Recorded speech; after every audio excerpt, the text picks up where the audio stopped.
ahinya. Ka duoko mano, anyalo wacho ni nitiere mar county government. Namba achiel,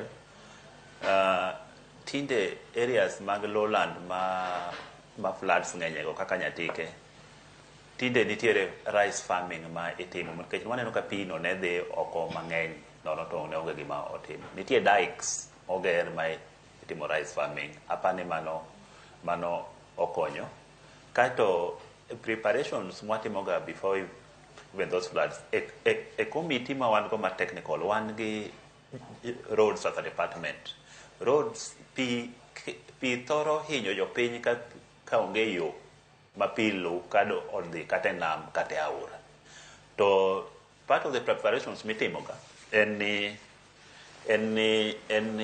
before pi obi, waterways iloso.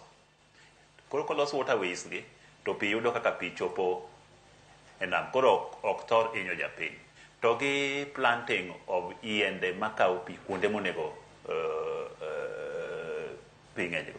Mago part of mipango madhi mbele mondo olesen midhiero ma ji yudo ndalo ma disaster otimoreni. Iwacho kanyo makare ahinya, geno ni chenro ma kamagi biro bed ka iketogi piny e yo makare mar mondo mi pono ne kinde mabiro mbele kik wane midhiero mang'eny ma pod ibiro kaluwore kod oula ma ponono medo ywero ji e kor gwenge mopogore opogore e pacho kae. To anyalo wacho ni en gino matimore kinde ka kinde, ok en e kaunti ma Migori kende, kaunti ma Kisumu, Homa Bay